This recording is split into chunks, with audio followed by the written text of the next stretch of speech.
AI 포렌식 김이사입니다.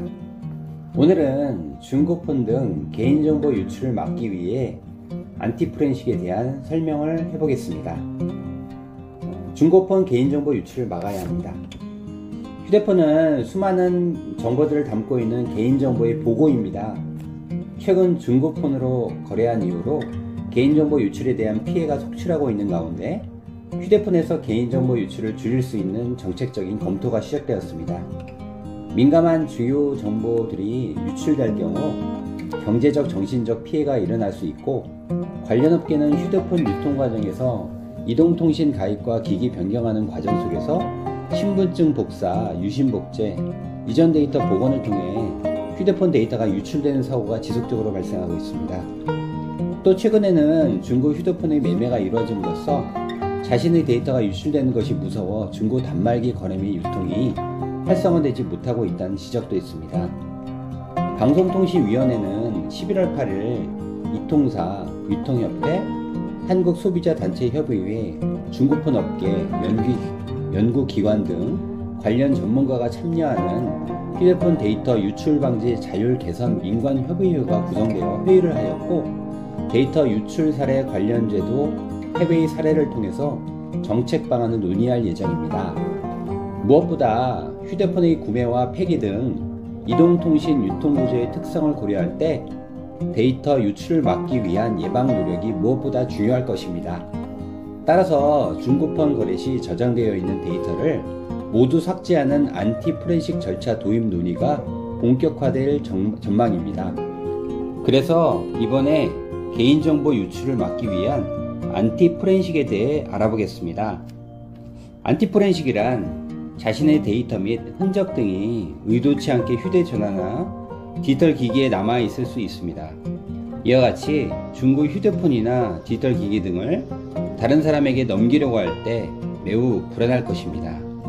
따라서 자신의 휴대전화나 디지털 전자기기의 메모리에 남아있는 흔적들을 없애는 기술이 안티포렌식이라고 할 수 있습니다. 안티포렌식의 방법은 어떤 것이 있을까요? 첫째, 저장소 메모리를 포맷하는 방법이 있습니다.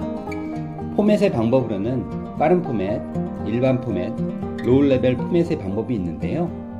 빠른 포맷은 존재하는 데이터의 목록만 지우는 것이기 때문에 데이터들이 고스란히 남아 있습니다. 포렌식을 하게 되면 모든 지워진 자료들이 복구될 수 있으니 주의하셔야 합니다.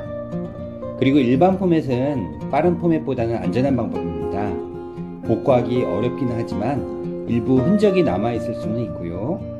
로우 레벨 포맷은 메모리를 완전히 초기화하는 방법이기 때문에 포렌식으로 진행해도 거의 복구가 어렵습니다. 두 번째, 공장 초기화하는 방법입니다. 공장 초기화하는 방법도 복원하기는 어렵습니다. 하지만 구형 휴대폰 등에서는 복원이 가능할 수도 있기 때문에 주의하셔야 합니다. 최근에 휴대폰들은 공장 초기화를 하면 거의 포렌식으로 복원이 어렵기 때문에 안전한 방법이라고 할 수 있겠습니다. 세 번째, 저장소의 공간을 꽉 채웠다가 지우는 방법입니다. 사용하지 않던 공간을 채우게 되면 남아있는 공간에 있던 자료들까지 덮어 씌워지기 때문에 복원이 어려워지게 됩니다. 이렇게 공간을 채운 뒤에 로우 레벨 포맷이나 공장 초기화하는 방법까지 동원한다면 포렌식으로는 복구하기 어렵습니다. 네 번째, 디가우징 방법입니다. 강력한 자기장을 이용한 장치를 이용하여 저장소의 데이터들을 물리적으로 완전히 삭제해버리는 기술입니다. 자기장을 이용하여 물리적으로 데이터를 지우는 방법이기 때문에 이 또한 안티포렌식 방법으로는 안전한 방법에 해당할 것입니다. 다섯 번째, 전자레인지에 돌리거나 완전히 파손시키는 방법인데요. 이 방법은 메모리나 하드디스크의 데이터를 저장하는 영역을 잘 파손시켜야 하는데요. 전자레인지에 돌리거나 파손했다고 하더라도 완전히 메모리나 데이터 저장 영역이 손상되지 않는다면 복구가 될 수도 있을 것이니 주의하셔야 할 것입니다. 이와 같이 휴대폰이든 저장장치이든 남에게 넘기거나 할 때에는 반드시 안티포렌식 방법으로 데이터들을 완전히 없앤 이후에 넘겨야 할 것입니다. 꼭 참고하셔서 내 데이터들이 유출되지 않게 안전한 중고 거래를 이루시기 바라겠습니다. 감사합니다.